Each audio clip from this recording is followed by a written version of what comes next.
Imagine hearing the world before you ever leave your street. A horse waits in the road. A musket is loaded by hand. Candlelight flickers against stone.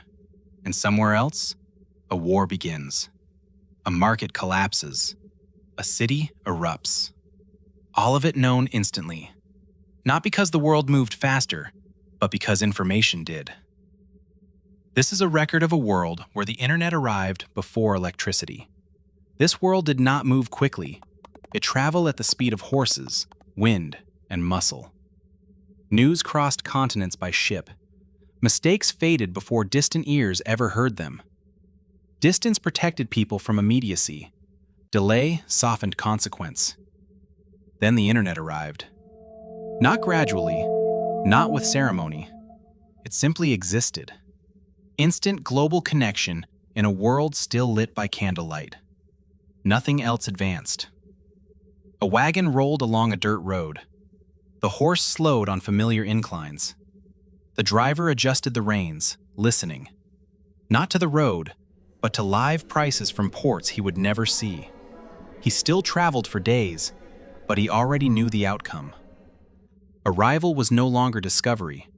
It was confirmation. The future no longer arrived as surprise. It reached people first as information. Time itself felt different. People anticipated events they had not yet lived. Anxiety arrived early. Relief came late. Moments lost their edges. Life was no longer shaped by what happened, but by what was expected to happen next. The present thinned. People still wrote letters. They sealed them with wax. They waited weeks for delivery. But letters now followed conversations that had already happened. Ink became record, not communication. Waiting lost its purpose. Homes changed quietly. Families still gathered at night. Candles still burned low. Meals were still eaten slowly. But conversation shifted. People spoke about places they had never seen. Arguments included voices not present. A farmer debated policy, decided oceans away. A child knew the name of a city no one in the house could point to. The world entered homes without knocking. Worlds found each other sooner than expected. Cultures intertwined without traveling. Customs crossed oceans before people did, blending traditions that had never met face to face. Difference became familiar long before it became understood. Steam trains carried passengers between cities. Fatigue remained. Time remained. But surprise vanished. Travelers knew of strikes, riots, shortages, and celebrations before arriving. Stations stopped being sources of news. They became proof. Ships crossed oceans at unchanged speeds, but markets moved ahead of them. Scarcity was felt before it docked. Abundance was priced before it arrived. The physical world lagged behind its own consequences. Factories roared with heat and dust. Workers labored long shifts. But now they could see each other. Across borders, across empires. They knew wages elsewhere, conditions elsewhere. Strikes no longer spread by rumor. They synchronized. Bodies stayed slow. Coordination did not. Ideas traveled faster than tools. Schematics spread instantly. Techniques were shared globally, but materials remained scarce. Power sources remained crude. People knew what could be built long before they could build it. Innovation became theoretical before it became practical. Knowledge ran ahead of capability. Authority still stood in public squares. Mayors spoke. Preachers preached. Landowners addressed crowds. But judgment no longer lived nearby. Praise and condemnation came from strangers immune to consequence. Power remained visible. Legitimacy became placeless. Justice moved faster than process. Accusations spread instantly. Evidence followed later, sometimes. Local officials still investigated slowly, but verdicts were reached elsewhere. Punishment began before judgment. Crowds did not gather in the square. They gathered everywhere else. Wars still began with muskets and marching feet. Orders were shouted. Smoke filled the field, and the world watched. Battles were watched in real time.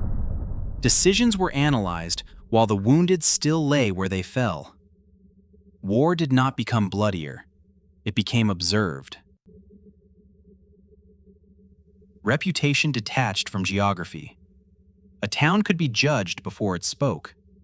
Shame arrived ahead of explanation. People learned who they were accused of being before they could respond. Falsehood traveled as fast as fact. Corrections moved slower. Myths no longer stayed local. They persisted.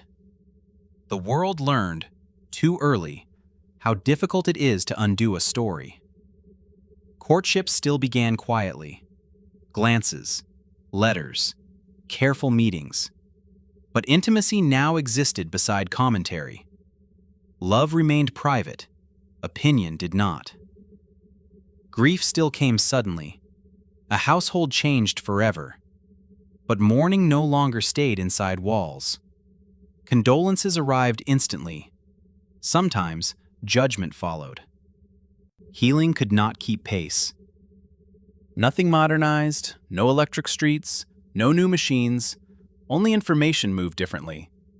Old routines bent around impossible speed and strained. Children grew up hearing distant voices. They learned the world before walking in it.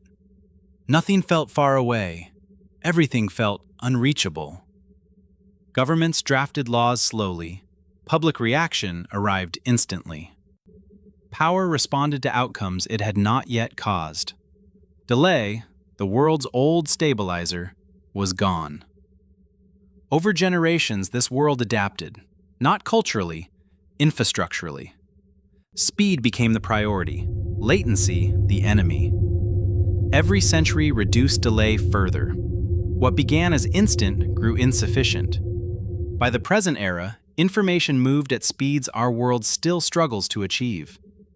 What we call advanced today, this world considered delayed. In this world, something subtle was lost. Not truth, not community, but patience. People became skilled at reacting, less skilled at waiting. The world did not panic, it adapted, but it never slowed again. This timeline was not archived because it collapsed. It endured, but it became unrecognizable. A world built on distance erased it, and a society shaped by delay outgrew it. Our world today would indeed be very different if the internet had arrived in the 19th century. But it did not, and we will never know. This record has been sealed. And the world you live in is still changing.